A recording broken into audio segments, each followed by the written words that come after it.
মুর্শিদাবাদ জেলাবাসীর কাছে আমার বিশেষ আবেদন যে বাংলায় যেভাবে বিভিন্ন জায়গায় ওয়াকফ আইন এবং সংসদে যে ওয়াকফ বিল পাশ হয়েছে সেটা নিয়ে আমরা দিল্লিতে আমাদের দলের পক্ষ থেকে ভীষণভাবে প্রতিবাদ করেছি, প্রতিরোধ গড়ার চেষ্টা করেছি এবং আমাদের মাননীয় মুখ্যমন্ত্রী মমতা বন্দ্যোপাধ্যায় এই বিল যাতে কার্যকারী না হয় তা বিধানসভাতেও একটা প্রস্তাব এনে তিনিও দিল্লিতে দরবার করেছেন যে এই বিল কোনোভাবেই কোনো মতেই যেন কার্যকারী না হয়।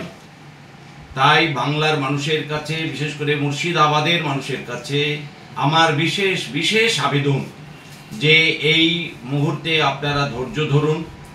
মাননীয় মুখ্যমন্ত্রী আপনাদের এই আন্দোলনের সাথে আছে। আমরা তৃণমূল কংগ্রেসের পক্ষ থেকে সর্বতোভাবে বাংলার মানুষের যে আবেগ, ওয়াকফ নিয়ে মুসলিম সম্প্রদায়ের যে আবেগ, সেই আবেগের সঙ্গে আমরাও সাংঘাতিকভাবে জড়িয়ে আছি। আমরা কোনোভাবেই কোনো মতেই চাই না যে এই বিল ভারতবর্ষে কার্যকারী হোক। সেই জন্য সর্বস্তরে মানুষের কাছে করজোড়ে আবেদন করব, দল মত ধর্ম নির্বিশেষে আপনারা শান্ত থাকুন, কোথাও কোনো রকম অপ্রীতিকর ঘটনা ঘটাবেন না, উশৃঙ্খল আচরণের মধ্য দিয়ে বাংলাকে ঠেলে দেবেন না। বাংলার সর্বস্তরে মানুষের কাছে করজোড়ে আবেদন করছি, বিশেষ করে মুসলিম সম্প্রদায়ের কাছে আবেদন করছি যে আপনারা এই মুহূর্তে একটু শান্ত থাকুন এবং কোথাও কোনো অপ্রীতিকর ঘটনা যেন না ঘটে। কারণ ইতিমধ্যেই বিজেপি চেষ্টা করছে যে আমাদের মধ্যে দাঙ্গা লাগিয়ে দিয়ে বাংলাকে অশান্ত করার, বাংলার পরিবেশকে দূষণ করার বিজেপি ইতিমধ্যেই সেই চেষ্টা করছেন। সুতরাং বিজেপির এই যে পাতা ফাঁদ, সেই ফাঁদে যেন আমাদের মুসলিম ভাইরা কোনোভাবেই কোনো রকম প্ররোচিত না হন এবং সকলে সংযত থাকুন, শান্ত থাকুন। আন্দোলনের নামে যেটা হচ্ছে সেটা অত্যন্ত অন্যায় হচ্ছে। আমরা কিন্তু সর্বতোভাবে মুসলিম সম্প্রদায়ের পাশে আছি এবং সাথে সাথে আমাদের মাননীয় মুখ্যমন্ত্রী তিনি মমতা বন্দ্যোপাধ্যায় তিনি সর্বতোভাবে আপনাদের পাশে আছে, আপনাদের পাশে থাকবে।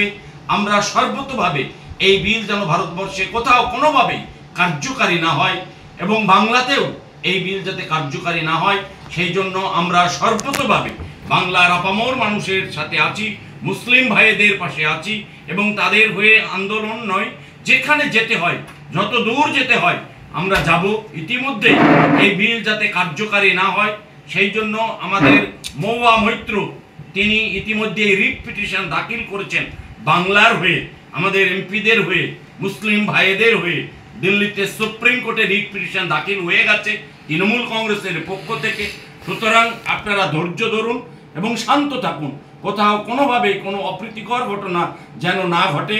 এই জন্য মুসলিম ভাইদের কাছে আমরা করজোড়ে আবেদন করছি, হিন্দু ভাইদের কাছেও করজোড়ে আবেদন করছি, সর্বস্তরের মানুষের কাছে করজোড়ে আবেদন করছি যে আপনারা কোনোভাবেই কোনো মতেই বাংলাকে অশান্ত হতে দেবেন না, মুর্শিদাবাদকে অশান্ত হতে দেবেন না। মুর্শিদাবাদের মানুষ আমাদের উপরে ভরসা রাখুন, আমরা আপনাদের পাশে আছি, আপনাদের পাশে থাকব। সর্বতোভাবে এই বিল কোথাও কোনোভাবেই আমরা কার্যকারী হতে দেব না। কিন্তু আপনাদের কাছে করজোড়ে আবেদন করছি আপনারা উশৃঙ্খল হবেন না। আপনারা পুলিশের সঙ্গে যে আচরণ করছেন সেটা অত্যন্ত অন্যায় হচ্ছে। সুতরাং আপনারা শান্ত থেকে ধৈর্য ধরে আপনারা এর মোকাবেলা করুন, এই অনুরোধ, এই আবেদন আপনাদের সর্বস্তরের মানুষের কাছে আমরা রাখছি।